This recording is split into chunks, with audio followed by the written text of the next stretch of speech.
Live షోకి తిరిగి స్వాగతం. అసహనం పేరుతో ప్రతిపక్షాలు దేశంలో బురద జల్లుతున్నాయన్న ప్రధాని నరేంద్ర మోడీ వ్యాఖ్యలను సమర్థిస్తారా అంటే 76% మంది అవునని 24% మంది కాదంటున్నారు. ఇక అతిథుల పరిచయం శ్రీ ఎస్ వేణుగోపాలాచారి గారు, ఢిల్లీలో తెలంగాణ ప్రభుత్వ అధికార ప్రతినిధి, కేంద్ర మాజీ మంత్రివర్యులు, రాష్ట్ర మాజీ మంత్రివర్యులు, సీనియర్ టీఆర్ఎస్ పార్టీ సీనియర్ నేత శ్రీ ప్రసాద్ రెడ్డి గారు, ప్రముఖ విశ్లేషకులు, సీనియర్ జర్నలిస్ట్ శ్రీ అద్దేపల్లి శ్రీధర్ గారు, భారతీయ జనతా పార్టీ సీనియర్ నేత శ్రీ అద్దంకి దయాకర్ గారు, కాంగ్రెస్ పార్టీ సీనియర్ నేత, నల్గొండ జిల్లా తుంగతుర్తి నుంచి శాసనసభ పోటీ చేసినటువంటి ప్రముఖులు, ఆ పార్టీ అధికార ప్రతినిధి కూడా. ఇక ఆసక్తికరమైనటువంటి చర్చ జరిగింది. రాహుల్ గాంధీ కూడా విజృంభించి మాట్లాడుతున్నారు. అలాగే ప్రధాని మోడీ కూడా ధీటైన సమాధానం చెబుతున్నారు. అలాగే వీటన్నిటి మీద టీఆర్ఎస్ ఎంపీలు జితేందర్ రెడ్డి గారు, బోర నరసయ్య గౌడ్ గారు, అట్లాగే దేవేందర్ గౌడ్ టీడీపీ, ఇలా అందరూ కూడా గల్లా జైదు అందరూ అసహనంపై జరిగిన చర్చలో మొత్తం ఆసక్తికరమైనటువంటి అంశాలతోటి జనానికి చాలా సమాచారాన్ని ఇవ్వడంలో కానీ, కొత్త కొత్త కోణాల్లో ఆవిష్కరించడం కానీ చేశారు. మరి నిజంగానే దేశంలో అసహనం అన్నది ప్రతిపక్షాలు రేకెత్తించిన అవసరమా, లేక రాహుల్ గాంధీ చెప్పినట్టు మేధావులంతా పనిలేక అసహనం గురించి ప్రస్తావించారా? మరి మరోవైపు అదే సమయంలో ఉస్మానియాలో 10వ తేదీన జరగబోతున్న బీఫ్ ఫెస్టివల్ ఇక్కడ కాస్త ఉద్రిక్తతకు దారితీసే సూచనలు కనిపిస్తున్నాయి. మరి వెంకయ్యనాయుడు గారు కానీ ఇతరత్ర అందరూ కూడా బీజేపీ ఎంపీలు, ఎమ్మెల్యేలు కాస్త సంయమనం పాటించాలని చెబుతున్న తరుణంలోనే రాజా సింగ్ అనేటువంటి ఎమ్మెల్యే, సిటీ ఎమ్మెల్యే తీవ్ర స్థాయిలో హైదరాబాద్ మరో దాద్రి అవుతుందని హెచ్చరిస్తున్నారు. బీఫ్ ఫెస్టివల్ పై ఆయన ఇప్పటికే చాలా ఫిర్యాదు చేశారు. సో ఈ అసహనం మన ఏపీకి కూడా, తెలంగాణ ఏపీలకు కూడా వర్తించే ప్రమాదం ఏమైనా ఉందా? ఈ అసహనంపై ముందుగా వేణుగోపాలాచారి గారు, మీరు ఢిల్లీలోనే ఉన్నారు కదా, ఈ అసహనం చర్చ ఎట్లా సాగింది? ఈ అసహనం పైన తెలంగాణ ప్రభుత్వం తీరు ఎట్లా ఉంది? తెలంగాణ ప్రభుత్వం కూడా అసహనంగా ఉంటుందని ఆ మధ్య వార్తలు వచ్చాయి. మీరేమంటారు? మొత్తం మీద అక్కడ కాస్త అసహనం విషయంలో బీజేపీ మీరు ఒకే రకంగా మాట్లాడినట్టుగా నాకు అనిపించింది. నరసయ్య గౌడ్ గారి ప్రకటన చూస్తే మీరేమంటారు?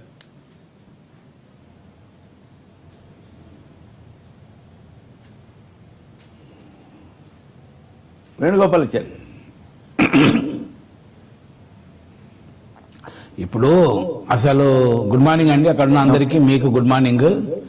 యాక్చువల్గా అసహనం అన్నది ఏమైందంటే, జనరల్గా కొన్ని ఈ పద్మశ్రీ కానీ, పద్మభూషణ్ లాంటి కానీ కొన్ని అవార్డ్స్ ఇచ్చిన తర్వాత అది రాష్ట్రంలో, దేశంలో, రాష్ట్రాల్లో ముఖ్యంగా దేశం జరుగుతున్న పరిస్థితి పట్ల కొందరు కవులు కానీ, కళాకారులు కానీ గతంలో ఎన్నలేని విధంగా అవార్డులు తిరిగి వచ్చే కార్యక్రమానికి అంకురార్పణ చేయడం జరిగింది.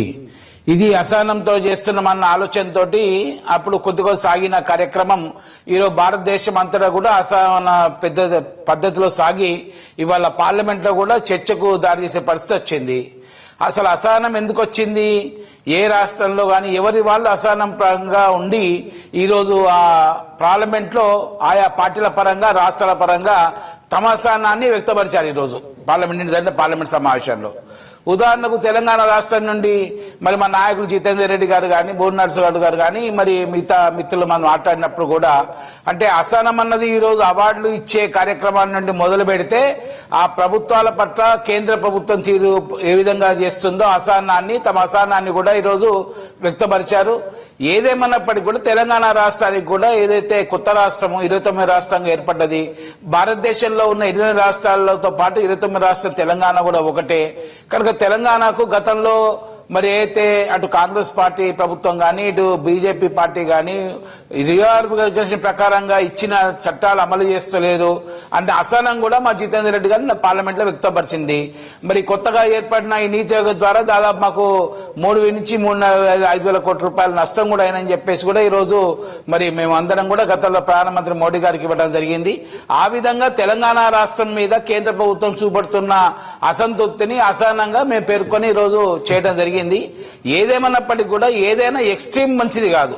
ఓకే, ఈరోజు భారతదేశం వచ్చిన తర్వాత మొట్టమొదటిసారిగా గతంలో 1-2 ఉదాహరణలు ఉండేది కానీ అవార్డు తిరిగి వచ్చుడు, ఈరోజు అవార్డులు ఇవ్వటము ఒక సంఘటన జరిగిన తర్వాత అది ఒక స్థాయిలో అసంతృప్తి వ్యక్తపరచాలి కానీ అది మూసపోయే విధంగా ఇది ఎక్స్ట్రీమ్ గా పోతున్నది మంచిది కాదు, పద్ధతి మంచిది కాదు. ఏదేమైనా కూడా రాష్ట్రంలో శాంతి భద్రత విషయం రాష్ట్రం అయినప్పటికీ కూడా ఆ రాష్ట్రాలతో పాటు కేంద్ర ప్రభుత్వం చేపడుతున్న కొన్ని కార్యక్రమాలు కూడా ఈ మధ్యన అసహనాన్ని రెచ్చగొడుతున్నాయి. ముఖ్యంగా కేంద్ర ప్రభుత్వం ఏర్పడినప్పటి నుండి, బీజేపీ ఏర్పడిన నుండి కూడా అక్కడక్కడ ఎంపీలు ఒక ఎక్స్ట్రీమ్ గా మాట్లాడటం.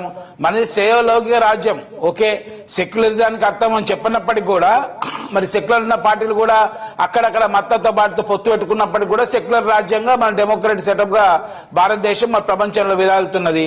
మరి బీజేపీ వచ్చిన తర్వాత కొందరు ఎంపీలు, నేను కేంద్ర నాయకత్వం తప్పొట్టను కానీ కొందరు ఎంపీలు వాళ్ళ పరిధినికి మించి మాట్లాడటము, ఇవన్నీ కూడా ఈరోజు సంవత్సరం నుంచి అగ్నికి ఆజ్యం పోసినట్టు ఈ సంఘటనలను రాజ్యం పోస్తున్నాయి.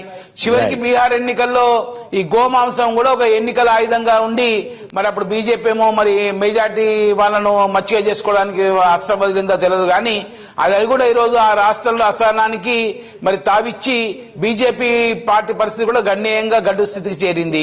అదేవిధంగా ఇతర రాష్ట్రాలన్నింటిలో కూడా ఈరోజు ఈ పరిస్థితి వచ్చింది. కనుక ఈరోజు అసహనానికి ప్రధానమంత్రి గారే ఖచ్చితంగా వాళ్ళు ఎంపీలు చేసిన పనికి కానీ వాళ్ళకి కానీ ప్రభుత్వ పరంగా వాళ్ళు ఖచ్చితంగా క్షమాపణ చెప్పవలసిందే. క్షమాపణ చెప్పి అందరం కూడా ఈరోజు, ఎందుకంటే లౌకిక రాజ్యాంగ మనుగడ సాగించాల్సిందే భారతదేశంలో, నో ఆల్టర్నేటివ్. భారత స్ఫూర్తి అంబేద్కర్ రాజ్యాంగ ప్రకారంగానే భారతదేశంలో ఉన్న మతాలు కానీ కులాలు కానీ అందరూ డైవర్సిటీ విభిన్నులుగా అందరూ కలిసి సాధించవలసిందే, కలిసి జీవించవలసిందే. మనం ఎవరం కూడా ఓ పార్టీ పరంగా ఎంపీ ఎక్స్చేంజ్ చేసినా కూడా వాళ్ళకి అరికట్ట బాధ్యత యొక్క హైకమాండ్ ఉంటుంది. ఇక 10వ తారీఖు నాడు మన ఉస్మానియాలో ఓయిలో అయితే కొందరు విద్యార్థులు మేము గోమాంసం తింటామని ఒకరు, తర్వాత కొందరు పంది మాంసం తింటామని చెప్పేసి ఏది ఏమైనప్పటికీ కూడా చట్టం తన బంతాన్ని చేసుకుంటుంది. ఏదైనా ఎక్స్ట్రీమ్ గా ఏది పోవద్దనే నా యొక్క ఈ రోజు సూచన. రైట్, స్టాండర్డ్ డైలాగ్ ఏది ముగించారు వేణుగోపాలాచారి గారు. ప్రసాద్ రెడ్డి గారు, ఈ అసహనం హైదరాబాద్ కి వ్యాపించే ప్రమాదం ఏమైనా ఉందా, ఎట్లా, ఏమిటి? నేను నిన్న రాహుల్ గాంధీ దీని మీద కూడా మాట్లాడారు. 2 అంశాలు ప్రస్తావించదలుచుకున్నానండి. ఒకటేంటంటే మనకి ఇండియాలో ఆర్థిక సంస్కరణకి ఏదైనా ఒక ప్రమాదం ఏదైనా ఉందా, రిస్క్ ఫ్యాక్టర్ ఏమైనా ఉందా అనేది అధ్యయనం చేస్తే సోషల్ కాన్ఫ్లిక్ట్ అనేది పెద్ద రిస్క్ ఫ్యాక్టర్ కింద గుర్తించారు. సోషల్ కాన్ఫ్లిక్ట్ వైపు మనం ఏమైనా వెళుతున్నామా, ఈ అసహనము సోషల్ కాన్ఫ్లిక్ట్ ఏమైనా దారితీస్తుందా అంటే that is the worst scenario అనమాట. ఇంకా దానికంటే ఇక చాలా దేశాల్లో ఇలాంటి పరిస్థితి ఏర్పడి మనకి గల్ఫ్లో జరుగుతున్నది షియాలు సున్నీలు ఇట్లా తగులా, ఇక్కడ హిందువులు ముస్లింలు లేకపోతే మైనారిటీలు మెజారిటీ కమ్యూనిటీ అలాంటి పరిస్థితి రాదు. ఇండియా సహనమైన దేశము, అలాగే ఉండాలని కోరుకుందాము. అలాగే మనకి బుద్ధుడు అనే మహానుభావుడు ప్రపంచానికి గొప్ప వెలుగునిచ్చే తాత్వికుడు, ఆయన తర్వాత రాజ్యాంగ స్ఫూర్తిని రగిలించిన అంబేద్కర్ ఆయన ఇన్స్పిరేషన్ తోటి చేశారు. వాళ్ళిద్దరు స్ఫూర్తిని మన రాజకీయ నాయకులు కానీ మేధావులు కానీ లేకపోతే జనసామాన్యం కానీ ఇంకా వంట పట్టించుకోలేదేమని అనుమానం వస్తుందండి. బుద్ధుడు చాలా స్పష్టంగా చెప్పాడు. బౌద్ధ సన్యాసులు ప్రపంచవ్యాప్తంగా ప్రచారానికి వెళ్ళేటప్పుడు వాళ్ళు అడిగారు, మేము చాలా దేశాలు తిరుగుతున్నాం కదా, రకరకాల సంస్కృతులు వీళ్ళని కలుస్తాం కదా, మీరు ఎట్లా వ్యవహరించాలంటే ఆయన చెప్పాడు, మీ మతం గురించి మీరు ప్రచారం చేసుకోండి కానీ వాళ్ళ ఆహార విహారాల విషయంలోకి వెళ్ళొద్దు, ఆహార అలవాట్లను తీసుకోవద్దు అని చాలా స్పష్టంగా చెప్పాడు. మనకి ఇంకా చాలామందికి తెలియదు ఏంటంటే బుద్ధుడు అహింస గురించి చెప్పాడు కానీ తినటానికి అహింస మానేయమని అహింస పాటించమని చెప్పలే. ఆయన నిజానికి సూకర మద్యం అనే పంది మాంసం తిని చనిపోయాడండి, అజీర్ణం కాక. చాలా మందికి తెలియదు. అంటే సూకర మద్యం అది కరెక్ట్గా హిస్టారికల్గా రికార్డెడ్ బౌద్ధ గ్రంథాల్లో. అలాగే అంబేద్కర్ గొప్ప మనకు ఒక మార్గదర్శనం చేశాడు, సెక్యులరిజం అనే మార్గదర్శనం చేశాడు. మార్గదర్శనం చేసి ఆ మార్గంలో పోకుండా మనము ఈ అనవసర విషయాల్లోకి వెళ్తున్నాము. అంబేద్కర్ స్ఫూర్తితోటి ఉండే విద్యార్థులు మరి ఏదో బీఫ్ ఫెస్టివల్ అని అదని పెట్టడము సమంజసమా అని పునరాలోచించుకోవాలండి. మన మోడల్ ఏంటంటే కాన్ఫ్లిక్ట్ మోడల్ కదా మనది. ఎప్పుడు ఏంటంటే కోఆపరేషన్ అడ్జస్ట్మెంట్. మనం నీగ్రోలతోటి తెల్ల జాతీయుల కంటే మనము మన దళితులతోటి చాలా నాగరికంగా వ్యవహరించాలని నేను నమ్ముతున్నాను. దాని మార్పుని మనం దశల వారీగా ఆహ్వానిస్తున్నాం. ఇప్పుడు ఇలాంటప్పుడు కాన్ఫ్లిక్ట్ మోడల్ ఎందుకు డెవలప్ చేయాలనుకుంటున్నారు? రాజకీయ నాయకుల కోసం డెవలప్ చేసుకుంటున్నారా? దళితులకు దీనివల్ల ఏమైనా ప్రయోజనం ఉంటుందా అనేది ఆలోచించాలి. దళితులే చేస్తున్నారు ఖచ్చితంగా దళిత వర్గాలు. అలాగే మనకి ఈ వైపు నుంచి అసహనం చూస్తుంటే చాలా మంది బ్రాహ్మణులు కూడా నాన్ వెజిటేరియన్ తింటారన్న విషయం మనం గమనించుకోవాలండి. అంటే 55% లేదండి, సైంటిఫిక్ సర్వే చేశారండి. 55% తింటున్నట్టుగా ఒక సర్వే ఉంది. బ్రాహ్మణ కులాలు అదే, 55%. కాబట్టి ఇవన్నీ మన పెర్సెప్షన్ తోటే కొట్లాడటం అనేది సరైనది కాదు. రాజకీయ కారణాల వల్ల ప్రేరేపించబడిన ఉద్యమం మనది. అసలు ఏంటంటే పేదరికాన్ని రూపుమాపడం, ఆర్థిక సంస్కరణలను ముందుకు తీసుకెళ్ళటము, ఆర్థిక అభివృద్ధి. అవి తీసేసి ఈ చర్చ ఏంటి అసలు? ఈ చర్చే మన సమాజానికి దురదృష్టకరం అండి. దీన్ని మనం ఎంకరేజ్ చేయాల్సిన అవసరం లేదు. నిజానికి దీని గురించి తీవ్రంగా ఆలోచించాలండి. కాంట్రడిక్టరీగా మాట్లాడినట్టు అట్లా కాదు. మీరేమో ఎవరి ఆహార అలవాట్లు వాళ్ళే అన్నారు, మరోవైపు ఏమో ఫెస్టివల్ రూపంలో నేను ఫెస్టివల్ రూపంలో వెళ్ళడానికి వ్యతిరేకిస్తున్నాను. దాద్రిలో ఆయన ఇంట్లో ఆయన ఏం భోజనం చేస్తున్నాడని మనకు అనవసరం. వాళ్ళ వంటింట్లో మనం దొరకటం తప్పు. అలాగే దీన్ని ఒక ఫెస్టివల్ గా చేసి రాజాసింగ్ అనే బీజేపీ ఎమ్మెల్యే ఇక్కడ దాద్రి చేస్తాను అంటున్నాడు. ఖచ్చితంగానండి. మనకి ఏంటంటే మన వేదాల్లో చాలా స్పష్టంగా పేర్కొంది. మనకు నరమేధం ఉంది, అశ్వమేధం ఉంది, గోమేధం ఉంది, 3 ఉన్నాయి. మనుషులు కూడా చంపేవాడు, జరగలేదు. బలివ్వటం జరిగిందండి. కాబట్టి మీరు ఇప్పుడు చంపుతాను అంటే కాదు కదా. అలాగే రంతిదేవుడు అనే రాజు రోజు బ్రాహ్మణులకి గోమాంసాన్ని వితరణ చేసేవాడని కూడా ఉన్నాయి. అవన్నీ ఇప్పుడు మనం తవ్వుకోవడం చాలా పొరపాటు. మనం అలా కదండి. మనం నేను చాలా గౌరవం ఉన్నది వాళ్ళకి, వాళ్ళ మీద గౌరవం ఉంది. నేను కూడా కొంచెం వేదాలు చదువుకున్నాను, పురాణాలు చదువుకున్నాను కాబట్టి నేను సాధికారికంగా చెప్పగలుగుతున్నాను. నాకు వారి పట్ల పూర్తి గౌరవం ఉంది. ఎవరు ఆహారపు అలవాట్లు వారి గౌరవం ఉంటూనే వాళ్ళని మీరు 5 అది తినటం అనేది ఎవాల్వ్, హిస్టారికల్ గా ఎవాల్వ్ అయింది సార్. మన హిందూ మతంలో నాన్ వెజిటేరియనిజం అనేది పార్ట్. అది బుద్ధిజం ఇన్ఫ్లుయెన్స్ ద్వారా మన మీదకి వచ్చింది. దాన్ని మనం మారాము. మారిన వాళ్ళు మళ్ళీ మారనే ఉంది. ఒకసారి మారిన వాళ్ళు కాబట్టి నేను అలా చెప్పట్లే. మీరు దీన్ని మీరు సరదాగా వ్యాఖ్యానిస్తే డ్యూ రెస్పెక్ట్ టు దెమ్. వాళ్ళ ఫుడ్ హ్యాబిట్స్ వాళ్ళవి, వాళ్ళ పొలంలో కూడా ఎవరు ఫుడ్ హ్యాబిట్స్ వాళ్ళది. ఫర్ ఎగ్జాంపుల్ నేను నాన్ వెజిటేరియన్, మా బ్రదర్ వెజిటేరియన్. చిన్నప్పటి నుంచి బై కన్విక్షన్ ఈజ్ వెజిటేరియన్. ఆయన అసలు తినడు, నేను తింటాను. మాకిద్దరికి కాన్ఫ్లిక్ట్ లేదు. రైట్. దయాకర్ గారు ఏమిటి మీరేమంటారు? ప్రసాద్ రెడ్డి గారు చాలా డీటెయిల్డ్ గా మాట్లాడారు, మీరేం సమాధానం చెబుతారు? కొంత పని వారే పూర్తి చేసిన. వాస్తవానికి భారత రాజ్యాంగం రాసేటప్పుడు సెక్యులరిజం అనే పదం లేదు. అంటే హైందవానికి సెక్యులరిజం ఉంది అనే నమ్మకంతో అంబేద్కర్ ఆ పని చేసిండు. అయితే హైందవం కానీ హిందుత్వం కానీ పరమత సహనం అనేది వాటి రెండు యొక్క అంశాలకు సంబంధించిన ఒక మంచి బహుళత్వానికి కానీ పరమత సహనానికి కానీ ప్రతీక హైందవం. ఒక నూతన మనువాద సూడో హిందూ ఫాసిస్టుల వల్ల వస్తున్న సమస్య ఎవరా ఫాసిస్టులు?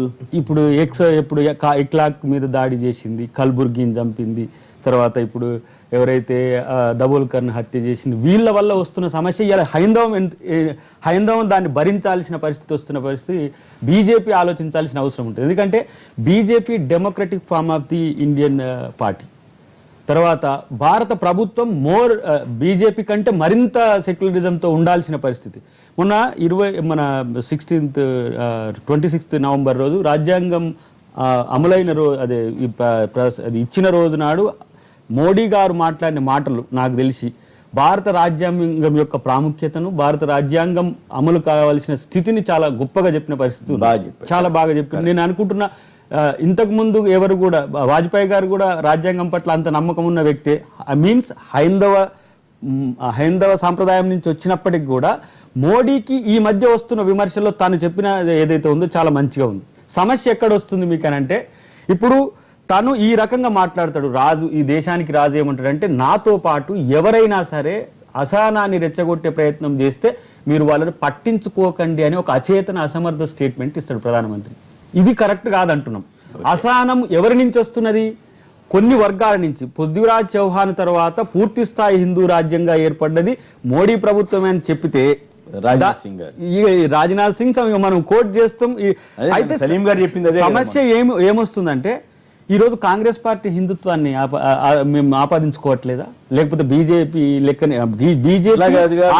హిందూస్ ని ఎవరు అట్రాక్ట్ చేయాలని దాంట్లో మీరు సక్సెస్ అయ్యారని కదా బాధ అంతా. ఇప్పుడు నేనేమంటున్నా, బీజేపీ సక్సెస్ అయిందని. పార్టీలకు రాజ్యానికి మతం లేని ఒక లౌకికత్వాన్ని మనం భారత రాజ్యాంగం ద్వారా తీసుకున్నాం. ఆయన ఆ రోజు సమర్పించే రోజు చెప్తాడు, ఇది ఒక నూతన ప్రజాస్వామ్య వ్యవస్థలోకి మనం వెళ్తున్నాం, కానీ దీంతో పాటు కులం మతం కూడా వస్తుంది, అదే నా భయం అని చెప్పి అంటాడు. ఈ రోజు అదే కులం అదే మతం వారన్న సోషల్ కాన్ఫ్లిక్ట్ కి ఈ రోజు అవకాశం ఇచ్చే ఉన్నది.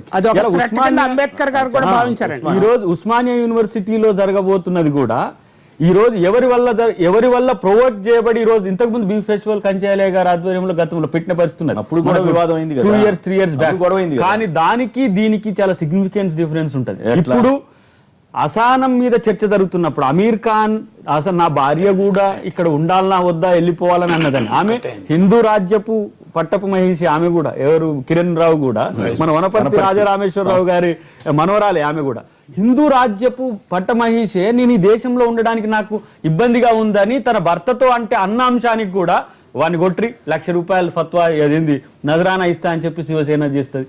BJP, Shiv Sena, RSS, Bajrang Dal, VHP, Hindu Mahasabha ఇవన్నీ కూడా హిందుత్వానికి మంచి పేరు తెచ్చే ప్రయత్నాల్లో ఉన్నారా? హిందుత్వం పేరు మీద కొంతమంది మాత్రమే పెట్టరేగిపోతున్న వాళ్లకు మీరు సమర్థించాలనుకుంటున్నారా? హిందుత్వానికి హైందవానికి ఏ పార్టీ వ్యతిరేకం కాదు. ఈ దేశం ఇప్పుడు ఇప్పుడు ఆఫ్ఘనిస్తాన్ ఉంది, ఇది ఇప్పుడు ముస్లిం కంట్రీగా ఉంది. ఎవరు ఇప్పుడు బంగ్లాదేశ్ కు స్వాతంత్రం ఇచ్చింది ఎవరు? ఇందిరాగాంధీ సేనలు పంపించి ఇచ్చింది. పాకిస్తాన్ మనమే కదా స్వాతంత్రం కంటే ముందు విడగొట్టింది, పోలేదు మరి ముస్లింలు. ఇన్వేడర్స్ వల్ల ఎవరైతే ఈ దేశం మీద దాడి చేసిండ్రో మనం హిందువులం కాంకరర్స్ గానే ఉన్నాం, కానీ వాళ్ళు వారియర్స్ గా రావడం వల్ల ఇక్కడ ముస్లింలు ఏర్పడ్డారు, జైన్లు ఏర్పడ్డారు, బుద్ధిజం బతికింది.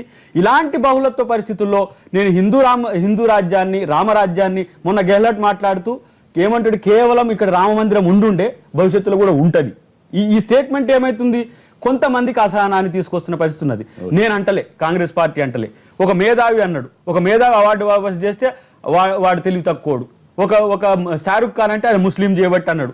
మరి మన భార్గవ హిందుత్వం నుంచి వచ్చిన ఆయన కదా, ఈ సిసిఎల్బి మన ఈ ఇన్ఫోసిస్ ఆయన కూడా వచ్చిన వాళ్ళే కదా. ఇది ఆలోచించుకోవాల్సింది బీజేపీ పార్టీ మాత్రం. మాకు అసహనం అంటే పాకిస్తాన్ నుంచి నేర్చుకుంటున్నారని వ్యాఖ్యానించాడు రాహుల్ గాంధీ. ఎందుకు మంచిని ఎక్కడి నుంచైనా నేర్చుకోవచ్చు కదా. పాకిస్తాన్ నుంచి పాకిస్తాన్ మనకు అసలు అక్కడ స్వేచ్ఛ లేదు, మాట్లాడే స్వేచ్ఛ లేదు. పాకిస్తాన్ మనకు దాయాది దేశమైంది హైందవం వల్లనే. పాకిస్తాన్ మన నుంచి విడిపోయిన, మనం స్వేచ్ఛగా స్వాతంత్రం ఇచ్చిన ప్రాంతం. ఆ రోజు అంబేద్కర్ గాని, మహమ్మద్ అలీ జిన్నా గాని, నెహ్రూ గాని మతాల మధ్యన వైరుధ్యాలు వద్దని చెప్పి ఆ రోజు ఒక సామరస్యపూర్వకంగా దేశాన్ని విడగొట్టుకున్నాం. మరి నేను అడిగిన దళితిస్తాన్ బీహార్ కేంద్రకంగా ఇయ్యమన్నా, నాకు ఇయ్యలేదు, ముస్లింలకు ఇచ్చిండ్రు. ఇప్పుడు ఇది సోషల్ కాన్ఫ్లిక్ట్ అని ఎందుకు అంటున్నా? ఒక దేశానికి మనం ఇస్లామిక్ స్టేట్ ఉంటాయి సార్, ఈ రోజు మనం దేశాన్ని హిందూ స్టేట్ గా మనం చేయలే, ఇండియా స్టేట్ గా చేసుకున్నాం. ఇండియాకు సెక్యులరిజం ఉంది. ఈ దేశాన్ని పరిపాలించిన రాజులు ఎవరి మతాలు వాళ్ళ ఆధారంగా ఈ సామంత రాజ్యాలని పాలించుకున్నారు. కానీ మనం సెక్యులరిజం బేస్ మీద ఉండాలనుకుంటున్నప్పుడు హైందవాన్ని కాంట్రాడిక్ట్ చేసి ఈరోజు హిందువుల మనోభావాలు దెబ్బతీయడం మనక బీజేపీ, ఆర్ఎస్ఎస్ తర్వాత ప్రభుత్వానికి ఒకవేళ మంచిది అనుకుంటే వాళ్ళు దాన్ని కొనసాగించుకోవచ్చు. వాళ్ళకి దాని ద్వారానే లబ్ధి వస్తుంది అనుకుంటే అది వాళ్ళు ఇష్టం. రైట్. ఒక్క నిమిషం, గుంటూరు నుంచి కృష్ణప్రసాద్ గారు లైన్ లో ఉన్నారు. కృష్ణప్రసాద్ గారు నమస్కారం, మాట్లాడండి సార్. నమస్కారం సార్. నమస్కారం, మాట్లాడండి. భారతదేశం రాజ్యాంగం భారతదేశం ఏర్పడక ముందు వందల సంవత్సరాల నుంచి రాజులు, జమీందారులు చరిత్ర దగ్గర నుంచి భారతదేశంలో అన్ని మతాలు కలిసి ఉంటున్నాయి, ఇబ్బంది లేదు. చిన్న చిన్న గొడవలు రాజులు వాళ్ళ టైంలో జరిగిన కొంతమంది మత వివక్ష తప్పితే అంతా ప్రశాంతంగానే ఉంది, బాగానే ఉంది. నరేంద్ర మోడీ గారు అధికారంలోకి రాకముందు భారతదేశంలో బాగా కొంత కీలకమైన వ్యక్తులు ఎవరైతే సినిమా యాక్టర్లు, క్రికెట్ ఆడేవాళ్ళు, ఇట్లాంటి వాళ్ళని అందరిని ఆహ్వానించి ఆయనతో మీట్ అయ్యాడు, బాగానే ఉంది. అంటే ఈయన నరేంద్ర మోడీ గారు వీళ్ళందరికీ ఇష్టడు, ఈయన గెలవచ్చు, ఈయన గెలిస్తే వీళ్ళందరికీ సంతోషం, లేకపోతే వీళ్ళందరూ ఆయన సపోర్ట్ చేస్తున్నారు అనే విధంగా ఒక ప్రపోజల్, ఒక ప్రాజెక్ట్ వెళ్ళింది. నెక్స్ట్ నరేంద్ర మోడీ గారు అధికారంలోకి వచ్చిన తర్వాత మన నాగార్జున, మన పవన్ కళ్యాణ్ అందరూ, రజనీకాంత్, కమల్ హాసన్, అమీర్ ఖాన్, అమితాబ్ బచ్చన్ గారు. అయితే నరేంద్ర మోడీ గారు అధికారంలోకి వచ్చిన తర్వాత ఎక్కడొస్తుందంటే తేడా, ఆయన మామూలుగానే ఉంటారు, ఆయన టీ తాగుతారు, ఒబామా గారితో కూర్చుంటారు, బాగానే ఉంటారు. కానీ ఆయన పోర్టుపోలి మినిస్టర్లు ఎవరైతే మినిస్టర్లు ఉన్నారో ఆయన బాగా ఎవరైతే సపోర్ట్ చేసి పెద్ద పెద్ద పదవులు ఇచ్చారు అలాంటి వాళ్ళ దగ్గర నుంచి వచ్చే స్టేట్మెంట్లు కొన్ని, భగవద్గీత ప్రామాణికం కావాలి అందరికి, ముస్లిం ఖురాన్ అవుద్ది, క్రిస్టియన్ కి బైబిల్ అవుద్ది, కానీ వీళ్ళందరూ కూడా హిందువులు అవ్వాలంటే ఎట్లా అవుతారండి? అది కరెక్ట్ కాదు కదా. హిందువులు ఓట్లు వేస్తేనే నరేంద్ర మోడీ గారు ప్రధానమంత్రి అయ్యాడా? అందరూ ఇచ్చారు, ఆ రోజున అందరూ సపోర్ట్ చేశారు. ఆయన మత సహనం లేకపోవటం అనేది కానీ, లేకపోతే ఇప్పుడు జరుగుతున్న భారతదేశంలో ఇప్పుడు జరుగుతున్న పద్ధతి చూస్తే క్రమక్రమంగా ఒక హిందూ రాజ్యంగా తయారు చేయాలనుకునే విధానంలోకి వీళ్ళు వెళ్తున్నారనే ఆలోచన కలుగుతుంది. దాని మీద జరుగుతున్న మిగతా మతాలు ఏవైతే ఉన్నాయో వాళ్ళకి ఒక ఇన్సెక్యూర్ ఫీలింగ్. నిన్న ఇదే అమెరికాను వెళ్ళి మోడీ గారిని కలిసి బ్రహ్మాండంగా సపోర్ట్ చేసినట్టు మాట్లాడిన ఆయన నా భార్య పారిపోదామని అంటున్నాను అంటే కారణం ఏంటి? అది మనం ఒక్కసారి ఆలోచించుకోవాలి. బీజేపీ పార్టీ కానీ మోడీ గారు కానీ అమీర్ ఖాన్ గారు మళ్ళీ ప్రెస్ మీట్ పెట్టి వెనక్కి తీసుకున్నారు. నేను ఆ విధంగా అనలేదు, నేను మాట్లాడిందంతా పూర్తిగా వినాలి, ఒక దాంట్లో ఒక లైనే మీరు మాట్లాడి బీజేపీ వాళ్ళు రెచ్చిపోయారు కదా, అంటే అది ఇబ్బంది కదండి. అంతే కదా, ఇప్పుడు అమీర్ ఖాన్ అంత కొద్దిగా ప్రజా ఆకర్షణ కలిగిన హీరో ఆ విధంగా మాట్లాడాడంటే ఇండియాలోనే ఉంటాను. రాహుల్ గాంధీ ఒక ఇంట్రెస్టింగ్ వ్యాఖ్య చేశారు. మనకి భారతదేశంలో లేనిది అక్కడ ఉన్నది, అక్కడ పాకిస్తాన్లో లేనిది వాక్ స్వేచ్ఛ. ఇక్కడ మనం మాట్లాడుకోగలుగుతాం, మాట్లాడండి వినండి మోడీజీ అని చాలా గొప్పగా, చాలా ఆ సందేశం అద్భుతంగా అనిపించింది నాకైతే. పాకిస్తాన్లో మాట్లాడే స్వేచ్ఛ లేదు, ఇక్కడ మాట్లాడే స్వేచ్ఛ ఉంది. ఆ స్వేచ్ఛని బీజేపీ హరిస్తోందా అన్న ప్రశ్న ఆయన వేశారు. అంటే ఒక విషయం సార్, మొత్తం అన్ని రాష్ట్రాలు అన్ని దేశాలు మనం అన్ని కూడా చూస్తే కూడా ఇండియాలో ఒక 2-3 వేల చర్చిలు ఉన్నాయి, 2-3 వేల ఇవి మాస్కులు మస్జిద్లు ఇవన్నీ ఉన్నాయి. ఎక్కడా కూడా ఎప్పుడు కూడా ఇబ్బంది జరగదు ఇండియాలో. అలాగే టెంపుల్స్ ఇవన్నీ కూడా ఉన్నాయి, జైనిజం బుద్ధిజం ఇవన్నీ కూడా స్తూపాలు ఇవన్నీ ఉన్నాయి. ఇప్పుడు మీరు ఇంతకాలం చూసినప్పుడు కూడా ఎప్పుడు కూడా ఏ ప్రభుత్వం ఉన్నా కూడా ఆ విధంగా ఎప్పుడు జరగలేదు. పాకిస్తాన్లో ఉన్న ముస్లిమ్స్ కన్నా ఇండియాలో ఉన్న ముస్లిమ్స్ ఎక్కువ మంది ఉన్నారు. యూరోప్లో ఉన్న క్రిస్టియన్స్ కన్నా ఇండియాలో ఎక్కువ మంది క్రిస్టియన్స్ ఉన్నారు. అంటే భారతదేశం ఎప్పుడు కూడా రిలీజియస్గా హిందువులు ఎక్కువ మంది ఉన్నా కూడా సెక్యులర్గానే ఫాలో అవుతున్నారు. ఈ హిందువులందరూ కూడా యాక్సెప్టెన్స్ ఉంది కాబట్టి ఈ బుద్ధిజం కానీ జైనిజం కానీ క్రిస్టియన్స్ కానీ ఈ రోజుకి కన్వర్షన్స్, ముస్లిమ్స్ కన్వర్షన్స్, ముస్లిం ఇప్పుడు హిందువు పెళ్లి చేసుకుంటే నీ ఇష్టం, నువ్వు ముస్లిం అయితే అయి ఉండొచ్చు, నాకేం అభ్యంతరం లేదు. ముస్లిం అబ్బాయి కానీ అమ్మాయి కానీ పెళ్లి చేసుకుంటే ఖచ్చితంగా అమ్మాయి కానీ అబ్బాయి కానీ మారాలని వాళ్ళు ఇన్సిస్ట్ చేస్తారు. ముస్లిం వాళ్ళు అలా పద్ధతులు ఫాలో కాదు. మొన్న మద్రాస్ చెన్నై హైకోర్టు ఒక తీర్పు ఇచ్చింది. మా మతం ప్రకారం మేము కలిసి ఉంటే కుదరదు, చట్టం 2 మతాలు వేరువేరుగా పెళ్లి చేసుకుంటే కుదరదు, ఏదో ఇప్పుడు మ్యారేజ్ రిజిస్ట్రేషన్ యాక్ట్ ప్రకారంగానే వెళ్ళాలి, లేదంటే హిందూ యాక్ట్ కింద వెళ్ళాలి, లేదా క్రిస్టియన్ మ్యారేజ్ యాక్ట్ కింద వెళ్ళాలి. మీరు అటు ఇటు 2 గెయిన్ చేస్తారంటే కుదరదన్నారు. అవును, మొత్తం మీద అసహనం దెబ్బ బీజేపీ మీద పడిందా లేదా? అంటే పడిందంటే ఇప్పుడు క్లియర్గా పార్లమెంట్లో కూడా స్టేట్మెంట్ చెప్పారండి. ఏంటంటే 1000-1200 మంది అవార్డ్స్ గ్రహీతలు ఇంతకాలంలో ఉన్నామంటే 39-42 మంది వెనక్కి ఇచ్చారు. ఈ 39-42 మంది కూడా అందులో 20 మంది మోడీకి వ్యతిరేకంగా మాట్లాడిన వాళ్ళు ఎలక్షన్ బిఫోరే. వీళ్ళందరూ కూడా ఒక గ్రూప్ కింద ఫామ్ అయ్యి దానికి మీడియా న్యాచురల్ కదా, పొలిటికల్ ఎజెండా ఉన్నప్పుడు ఎక్స్టెన్షన్గా మాట్లాడతారు. ఆ విధంగా రిటర్న్ చేయడం జరిగింది. మరి నిన్న పార్లమెంట్లో కూడా ఉన్నారు, మీరు ఇచ్చారు బాగానే ఉంది, మేమంతా సర్దిద్దుకుంటాం, లేదంటే ఏదైనా ఇబ్బంది ఉంటే కూడా మేము కంట్రోల్ చేస్తాం, మీరందరూ వెనక్కి తీసుకోండి అని చెప్పి రిక్వెస్ట్ చేశారు. ఫార్మల్గా కూడా మీరు ఇచ్చిన అవార్డ్స్ లేకపోతే ఏవైతే పత్రాలు ఉన్నాయో వెనక్కి తీసుకోండి. అంటే మనం ఇప్పుడు కాన్స్టిట్యూషనల్గా ఏదైతే ఓత్ తీసుకుని పార్లమెంట్లో కానీ లేకపోతే ఆంధ్రప్రదేశ్లో కానీ ఎక్కడైనా ఎమ్మెల్యే ఎంపీ మినిస్టర్ అని ప్రైమ్ మినిస్టర్ అని చీఫ్ మినిస్టర్ అని వాళ్ళకి బాధ్యత ఉంటుంది. సెక్యులర్గా ఉండి మనకి బీజేపీ ఎమ్మెల్యే నిన్న రాజా సింగ్ చాలా స్పష్టంగా చెప్పాడు, ఉస్మానియా బీఫ్ ఫెస్టివల్ ఎట్లా జరుపుతారు, అసలు గోమాత వల్లే నేను ఎలక్ట్ అయ్యాను అన్నాడు. కొంచెం యంగ్స్టర్ కొంచెం స్పీడ్ గా మాట్లాడారు. అంటే ఇప్పుడు కిషన్ రెడ్డి మీద నానా మాటలు మాట్లాడారు, వాళ్ళిద్దరికి జరుగుతున్నదన్న విషయం కనబడిపోయింది. ఆయన అన్నారు, నేను నాకు 4-5 మీటింగ్లు కూడా నన్ను పిలవట్లేదు, నా దారిని ఏదో చేస్తున్నారు, నాకు ఇబ్బంది ఉన్నది వేరే అసెంబ్లీలో కూడా ఆయన చెప్పారు. దాని మీద కిషన్ రెడ్డి గారు ఏం మాట్లాడలేదు. అంటే ఈ బీఫ్ ఫెస్టివల్ లేకపోతే బీఫ్ తినడం అన్నది బాంబేలో ముంబైలో అక్కడంతా కూడా తినేవారు, ఢిల్లీలో కూడా తింటారు, హైదరాబాద్లో కూడా తినేవారు. అంటే హైదరాబాద్లో ఎలాగొచ్చిందో ఒక చిన్న విషయం చెప్తాను. అంటే ఇదివరకు నిజాం కాలంలో మామూలుగా ముస్లిమ్స్ అందరూ అన్ని రాష్ట్రాలు అందరు ప్రజలు హైదరాబాద్కి వచ్చి అక్కడ గెస్ట్ హౌస్లు ఉండేవంటండి చార్మినార్ వెనక. అప్పుడు ఎక్కువగా మటన్ బిర్యానీ అదంతా పెట్టి తినేవారంట. అలా ఎప్పుడైతే కొంచెం భారత ప్రభుత్వం వచ్చిన తర్వాత నిజాంకి కొంచెం ఇక్కడి నుంచి వెళ్ళిపోవడంతో వారికి డబ్బు లేకపోవడంతో అక్కడ గెస్ట్ హౌస్ మేనేజర్ నెమ్మదిగా ఏంటంటే ఈ మటన్ బిర్యానీ దీని నుంచి కళ్యాణి బిర్యానీ కింద వచ్చిందండి, దాన్ని కళ్యాణి ఆ తర్వాత. అంటే మీరు చెప్పేది ఏంటంటే భారతదేశంలోకి వచ్చిన అన్ని జాతుల ముస్లిమ్స్ బీఫ్ తినట్లేదు అని చెప్పబోతున్నారు మీరు, అంతే కదా? అలా కదండి, భారతదేశంలో ప్రవేశించినప్పటి నుంచి ముస్లింలు గోమాంసాన్ని తింటూనే ఉన్నారు.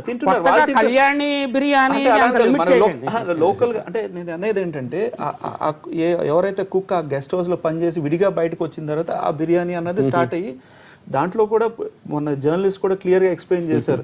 అంటే ఒక చికెన్ బిర్యానీ ఒక మటన్ బిర్యానీ అంటే ఇంత ఖరీదు అవుతుంది, అదే బీఫ్ ఇదైతే కొంచెం తక్కువ రేట్ ఉంటుంది, ప్రోటీనియస్ డైట్ అన్నారు. మేము కోరుకునేది బీజేపీ తరఫున కానీ యావత్ అందరూ కూడా కోరుకునేది ఏంటంటే ఎవరు వాళ్ళు ఏం తింటారు అన్నది వారి ఇంట్లో అన్నది వారి ఇష్టం. అది ఒక ఫెస్టివల్ కింద చేస్తా ఉంటే ఖచ్చితంగా ఇది ఇబ్బందిగా ఉంటుంది. అక్బర్ చక్రవర్తి కూడా చాలా స్పష్టమైన చిన్న అబ్జర్వేషన్, అక్బర్ కూడా చాలా స్పష్టంగా చెప్పాడండి, ఇక్కడ మెజారిటీ ప్రజలు గోవును పూజిస్తారు కాబట్టి మనం వాళ్ళని గౌరవిద్దాము. కాబట్టి ఇలాంటి ఫెస్టివల్ చేసుకోవడం అనేది చాలా షార్ట్ సైటెడ్, వాళ్ళ దృష్టితో షార్ట్ సైటెడ్ ఆలోచన అండి. దీన్ని రెచ్చగొట్టే వ్యవహారం, దీనికి ఏంటంటే దీనికి కన్ఫ్రంటేషన్ అండి నేను అనేది. ఆ కన్ఫ్రంటేషన్ వెళ్లకుండా దళిత సంఘాలే చేస్తున్నాయండి, అందులో అనుమానం లేదు. వాళ్ళే కోర్ గ్రూప్, అంటే ఫ్రింజ్ ఎలిమెంట్స్ కొంచెం అంటే కోర్ గ్రూప్ మాత్రం దళిత సంఘాలే. వామపక్షాలు ఏంటంటే వాళ్ళు ఏదో ప్రిన్సిపల్ స్టాండ్ తీసుకుని చేస్తున్నారు. కానీ ఇప్పుడు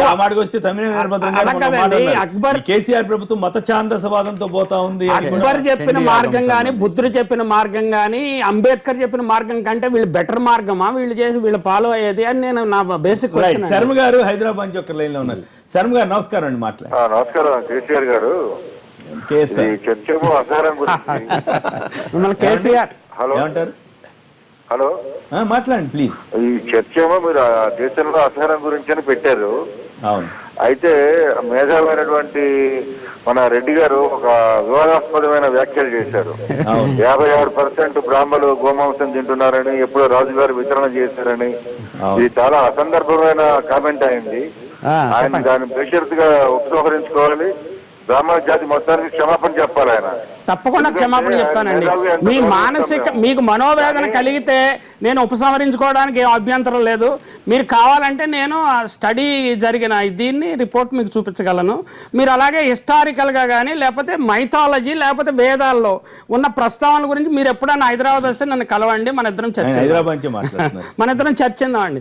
మీకు మనస్తాపం కలిగితే మాత్రం నేను బేషరతుగా ప్రతి ఒక్కరికి క్షమాపణ చెప్తాను. శర్మ గారు ఇది కాదు కదా, అది ఉంది ఆయన పుస్తకాల్లో ఉందని చెప్తున్నారు కదా. చెప్పడం లేదండి, ఆయన చేతిలో పట్టుకొని మాట్లాడాలి. ఏ పుస్తకంలో ఉందో చెప్పారండి, ఏ పుస్తకంలో ఉందో చెప్పండి. మీరు దేని బట్టి చెప్తున్నారండి? హిందువులో మాకు గోమాంసం లేదా? ఇప్పుడు దళిత వర్గాల్లో గోమాంస భక్షణ లేదా? నా బాల్యంలో నేను చూశాను గోమాంస భక్షణ అనేది మనకి మృత పశువులు తినటం అనేది మనకు ఉన్నది, ఇది అనాదిగా ఉన్నది. ఇది లేదు అని మీరు చెప్తే ఎలాగా? నేను మా పశువుల్ని నేను దళితులకు తీసుకెళ్లేవాళ్ళు, వాళ్ళు తినడం కూడా నా కళ్ళతో చూశాను. మరి హిందువుల్లో లేదా అంటే అసలు గోమాంస భక్షణ, ఆర్యుల్లో గోమాంస భక్షణ లేదా? మనుస్మృతి 5వ అధ్యాయం చూసుకో బ్రదర్, అది వేరు. కానీ వారు అన్నది కొంచెం మిస్టేక్ అయిందేమో. కానీ మనుస్మృతిని మను అనే సన్నాసిని కొంచెం చదవండి మీరు. మను అనే కాదా మరి మను ఇప్పుడు హిందుత్వాన్ని కాదు కదా, మీకు నచ్చకపోవచ్చు కానీ మను అనే వినండి. కావాల్సి అన్న నీకు మిమ్మల్ని ఎందుకు మను అనే సన్నాసిని మళ్ళీ ఎందుకు అంటున్నా? హిందుత్వానికి కళంకం తెచ్చిందే మను, ఈ చాతుర్వర్ణ వ్యవస్థను తెచ్చిందే మను. ఇలా దళితుడు గొడ్డు కూర తింటుండంటే ఎందుకు తింటుండు? వాడిని గుళ్ళెకు రానియంది వాడే. మనువును ఆచరించే బ్రాహ్మడు కూడా నిజమైన మనిషి కాదు. మనువును ఆచరించొద్దు, హైందవాన్ని ఆచరించండి. హైందవం అన్ని కులాలను అన్ని మతాలను సర్వసమానంగా చూస్తున్న మతం హైందవం. దాని పేరు మీద ఇప్పుడు నేను హిందువునండి, బీజేపీ కానీ తదితర సంఘాలు చేసే హిందూ వ్యతిరేక చర్యలకు నేనెందుకు బాధపడాలి? హిందుత్వానికి బీజేపీ ప్రతీక కాదు. తర్వాత బ్రాహ్మలు కూడా పరమత సహనం ఉంది, బ్రాహ్మల్లో కూడా ఇతర కులాలకు సంబంధించిన సహనం ఉంది. ఈ మను అంటోడు ఎంటర్ అయ్యిండు చూసిండ్రా, వీడు కుల వ్యవస్థను తీసుకొచ్చిండు. వీని వల్ల ఈ మన సోషల్ కాన్ఫ్లిక్ట్, వారన్న సోషల్ కాన్ఫ్లిక్ట్ వచ్చింది. గొడ్డు కూర తినొచ్చు ఒకరోజు, మా గొర్రె కూర తినొచ్చు ఒకరోజు, పందె కూర తినొచ్చు ఒకరోజు అని అన్ని రాసిండు. రాసినాక పోయినాక వీడు తింటే తినొద్దని ఇంకొక ఆయన రాసిండు. ఆ రాసిన ఆయనది పోయి తిన్న ఆయన వల్ల ఇప్పుడు ఎవడైతే అలవాటు చేసుకుంటో వీడు శూద్రుడైండు, వీడు దళితుడైండు, వీడు పంచముడైండు. అసలు పంచముడు అనేది నీకు చరిత్రలో లేదా? ఎక్కడి నుంచి వచ్చింది? ఈ చాతుర్వర్ణ వ్యవస్థ నుంచి పంచమ వ్యవస్థ ఎక్కడి నుంచి వచ్చింది? ఈ రోజు కొమ్మినేని గారు ఒక్క నిమిషం కాదు, ఒకటే నిమిషం. ఈ రోజు దళితుడు ఎవరు బీఫ్ ఫెస్టివల్ కానీ చేస్తే ఎవరంటే, నువ్వు గుడికి రానియకపోతే వాడు క్రిస్టియన్ అయిండు, వాడు ఇంగ్లీష్ వాళ్ళ గొడ్డు కూర తిన్నాడు. నువ్వు గుడికి రాకపోతే వాడు ముస్లిం అయిండు, నువ్వు అన్న గోవుని తింటున్నాడు. నువ్వు ఎవరు చేసిన వ్యవస్థ ఇది? ఇలా బ్రాహ్మణికల్ ఆర్డర్ వేరు, బ్రాహ్మిన్ వేరు. అది దీని స్పష్టత ఉండాలి మనకు. అయితే బ్రాహ్మణ్ అనే వ్యక్తిని బ్రాహ్మణికల్ ఆర్డర్ కు మనం కనుక చేస్తే అయితే మాత్రం సన్నాసి ఇట్లాంటి పదాలు వాడటం అరే మనువును కనుక మీరు ఒకవేళ కొమ్మినేని గారు మనువును కనుక మీరు నిజంగా సమర్థిస్తే నేనైతే నేను చరిత్రలో హైందవ చరిత్రలో వాళ్ళని నమ్మే వాళ్ళని మీరు నమ్మరు సార్. మీరు హిందుత్వాన్ని కలంకం తెస్తున్న మనువురు ఎవరైనా నమ్మితే వాళ్ళు హిందువులు. దీనికి ఎవరైనా సమర్థిస్తారంటే వాళ్ళకి తీవ్ర వ్యతిరేకం. మహాత్మా గాంధీ ఎందుకు అని అంటే వీడే ఇవన్నీ కులాలు మతాలని తెచ్చింది. మహాత్మా గాంధీ చదువుకున్నప్పుడు ఒక్క నిమిషం, డిసెంబర్ 25వ తారీఖు నాడు అంబేద్కర్ ఆ మనుస్మృతుల్ని కాలబెడతాడు. ఎందుకు అని అంటే ఇదే ఈ భారతదేశాన్ని నాశనం చేసిన వ్యవస్థ. దాని నుంచి మనం భారత రాజ్యాంగాన్ని తెచ్చుకున్న తర్వాత మళ్ళీ దాన్ని కూలగొడుతున్నది వాడే, ఆ నయా మనువే. మహాత్మా గాంధీ బ్రిటన్ లో చదువుకున్నప్పుడు శాకాహారాన్ని పాటించడానికి చాలా కష్టపడ్డాడండి. ఆయన దాని గురించి రికార్డ్ చేశాడు చక్కగా. ఇప్పుడు ప్రతి సంవత్సరానికి 1,00,000 మంది విద్యార్థులు అంత కష్టపడట్లేదండి. వాళ్ళు నాన్ వెజిటేరియన్, అక్కడ లోకల్ ఫుడ్ ట్రెడిషన్స్, నేను బీఫ్ ఈటింగ్ అని నేను చెప్పట్లేదు, లోకల్ ఫుడ్ ట్రెడిషన్స్ ఫాలో అవుతున్నారు. మా పిల్లలు కూడా ఉన్నారు, స్నేహితుల పిల్లలు ఉన్నారు, వాళ్ళందరినీ అడిగితే ఖచ్చితంగా చెప్తున్నారండి అక్కడ లోకల్ ఫుడ్ హ్యాబిట్స్ ఏముంటే దాన్ని మేము పాటిస్తున్నాము. రైట్, ఒక్క నిమిషం. రాజేష్ గారు ఉస్మానియా యూనివర్సిటీ నుంచి. రాజేష్ గారు నమస్కారం, మాట్లాడండి. నమస్కారం అండి. మాట్లాడండి ప్లీజ్. సార్, అక్కడ వారు జర్నలిస్ట్ గారు అంటున్నారు దళితులు చేస్తున్నారు. ఇది దళితులు చేయట్లేదండి, అనవసరం కులాల ప్రస్తావన చేస్తున్నారు. నేను మళ్ళీ చెప్తున్నాను, దళితులు చేయట్లేదు ఇది. మీరు దళితులు బీఫ్ ఈటర్స్ అని చెప్తున్నారు. రెడ్లు కూడా బీఫ్ ఈటర్స్ ఉన్నారండి. నేను కూడా అంగీకరిస్తాను. ఒక్క కులానికి సంబంధించింది కాదండి. అంబేద్కర్ గారు 32లోనే బీఫ్ తినకూడదని చెప్పినాడు. బుద్ధుడు చెప్పినాడు. మీరు ఇవన్నీ పాటించే వాళ్ళు 1907 నుంచే భాగ్యరెడ్డి వర్మ గారు హైదరాబాద్ లో ఇటువంటి మద్య మాంసాలకు వ్యతిరేకంగా ఉద్యమం చేసినాడు. మీకు అర్థం కాకపోతే తెలియకపోతే తెలుసుకోండి. కానీ దళితులను ఇట్లా ముద్ర వేసి ఒక అసహన పరిస్థితులు మీరు దాన్ని వక్రీకరిస్తున్నారు. నేను బ్రాడ్ గా దళితులు కాకుండా ఇతర విద్యార్థులు కూడా విదేశాలకు వెళ్ళినప్పుడు అదే పాటిస్తున్నారు అని నేను చెప్తున్నాను. మీరు అది అర్థం చేసుకోకుండా నేను ఇట్లా వక్రీకరిస్తున్నారు. చేసింది మీరు వక్రీకరణ. ప్రసాద్ రెడ్డి గారు చెప్పండి. రెడ్లు కూడా ఉన్నారు. నేను చెప్పింది ఏంటండి, ఎన్ఆర్ఐ విద్యార్థుల్లో వాళ్ళు కూడా ఉన్నారు. నేను చెప్పింది ఏంటది, సాంస్కృతికంగా ఒక ఆహార అలవాటుని ప్రొటెక్ట్ చేసుకోవడమో లేకపోతే ఒక ఆహార అలవాటుని గౌరవించడం కోసం చేస్తున్నారు తప్ప అక్కడ ఇంకేదో జరగట్లేదండి. నేను చెప్పింది అదే చెప్పానండి, మొట్టమొదటి చెప్పింది అసలు. Right, okay. ఆ ఇష్యూ కులాల ఇష్యూలోకి వెళ్లకుండా ఇప్పుడు పని కట్టుకుని అట్లాంటి ఉత్సవం నడపడం వల్ల ఉద్రిక్తతకి, శాంతి భద్రతల సమస్యకి భంగంగా వాటిల్లే పరిస్థితి ఏర్పడుతుందా అనేటువంటి ఒక ఇష్యూ మీద మీరేమంటారు? సార్, గోవధ నిషేధించినా, జంతు బలి నిషేధించినా మీ పెద్దమ్మ టెంపుల్ దగ్గర లేకపోతే ట్యాంక్ బండి దగ్గర ఉన్న దేవతల దగ్గర ప్రతినిత్యం జంతు బలులు జరుగుతూనే ఉన్నాయి. మీరు దాని గురించి ఇట్లా మాట్లాడగలుగుతారా అంటే? రెండవది గోమాంసం తెలంగాణలో, ఆంధ్రప్రదేశ్ లో నిషేధం కాదు. వాళ్ళు భోజనం చేస్తున్నారు తప్ప అక్కడ జంతు బలి చేయట్లేదు, గోవధ చేయట్లేదు. మనం అది కూడా గమనించాలి. దీన్ని రాజకీయాల కోసం వాడుకొని టెక్నికల్ పాయింట్ చెప్పారు. ఓకే, ఉస్మానియా యూనివర్సిటీలోనే ఎందుకు అట్లా పెట్టడం? ఇప్పుడు నాకు తెలిసి ఒకప్పుడు బోరా గారు 2 రకాల మాంసాలని పెడితే పెద్ద వివాదం అయింది, అది గందరగోళం అయింది, నాస్తికవాదం, అదంతా అది వేరే చర్చ. ఈ పెద్దమ్మగుడిలో జరుగుతుందంటే అదో సంప్రదాయం, కష్టంగా నడుస్తా ఉంది. మీరు కూడా ఉస్మానియా యూనివర్సిటీ అందరూ ఉన్నటువంటి ప్రాంతంలో అట్లా చేయొచ్చా అనేది ఒక ప్రశ్న. మీరు చేయటం కరెక్టా కాదనేది అది మీరు దాని మీద ఎట్లా చెప్తారు? ప్రతిరోజు గోవులను తినాలని ఎవరు అనుకోరండి. గోమాంసం చెప్పండి. ప్రతిరోజు గోమాంసం తినాలని ఎవరు అనుకోరండి. అటువంటి ప్రయత్నం ఏం చేయట్లేదండి. ఇవాళ దేశవ్యాప్తంగా జరుగుతున్నటువంటి అసహన ధోరణులు, పరిస్థితుల దృష్టిలో పెట్టుకొని ఒక టోకెన్ ప్రొటెస్ట్ లాగా జరుగుతుంది. దీన్ని ఇంతగా చర్చకు తీసుకొచ్చి, ఉద్రిక్త పరిస్థితులు తీసుకొచ్చి, ఉస్మానియా యూనివర్సిటీలు అందరూ గోమాంస భక్షకులు, దళితులందరూ గోవులను చంపి మెడల పేగులు వేసుకొని తిరుగుతారు, తింటారు అనేటువంటి ఒక ఒక అసహన ధోరణితోటి ఈ చర్చ జరుగుతుంది. బయట గానీ టీవీలో గానీ మీరు వేరే అని ఆయన ఎజెండా వేరుగా ఉంది. ఆయన ఎజెండా మీరు కూడా రాజకీయం చేస్తున్నట్టున్నారు. ఎవరు ప్రసాద్ రెడ్డి గారు లేదా ఇంకోరు అన్నవన్నింటినీ మీరు ఆపాదించి అదేదో చాలా ఘోరం జరిగిపో. ఇప్పుడు మేము అనమన్నామా? రాజా సింగ్ అన్న ఎమ్మెల్యే ఏమన్నాడు? దాద్రి అవుతున్నాడు. ఎవరన్నా అనమన్నారా? అది ఉద్రిక్తకి దారి తీదా? ఆయన కంప్లైంట్ చేశాడు. అది ఉద్రిక్త, అది ఇష్యూ కాదా? మీరు మేము ఎట్లా చేసి తీరుతామో ఆ ఎమ్మెల్యే మీద మీరంతా కంప్లైంట్ చేసింది వాస్తవం కాదా? మీరు చేసేందుకు చేసి మీరు ఎందుకు మాట్లాడారంటే, రాహుల్ గాంధీ చెప్పినాడు భారతదేశంలో ఉన్న ఏకైక హక్కు ప్రజాస్వామ్య హక్కు స్వేచ్ఛ. ఆ స్వేచ్ఛ ఏంటంటే భావ వ్యక్తీకరణ. భావ వ్యక్తీకరణ కొందరికే ఉంటుంది, కొందరికే ఉండదని మీరు చెప్పదలిచారా రాజేష్ గారు? భావ వ్యక్తీకరణ కోసమే కాకుండా కొన్ని భావ వ్యక్తీకరణ వక్రీకరణలు ఇటువంటి ధోరణిలో ఆ భావాలను వ్యక్తీకరించి దాన్ని ప్రతిఘటించాల్సిన అవసరం కూడా ఉంటది విద్యార్థులుగా. అంటే మీకు నచ్చిన వాటిని మీరు ప్రతిఘటిస్తారు. ఇదొక టోకెన్ ప్రొటెస్ట్ గాను మీరు ఆ మాట చెప్పండి, మీరు ఆ మాట చెప్పండి. అంతేగాని మీరు మిగతా వాళ్ళు ఎవరు మాట్లాడి మేము ప్రతిఘటిస్తామంటే అది మళ్ళీ నియంతృత్వం అవుతుంది. మీరు నియంతృత్వం వైపు వెళ్తారా, ప్రజాస్వామ్యం వైపు వెళ్తారా? Right, okay.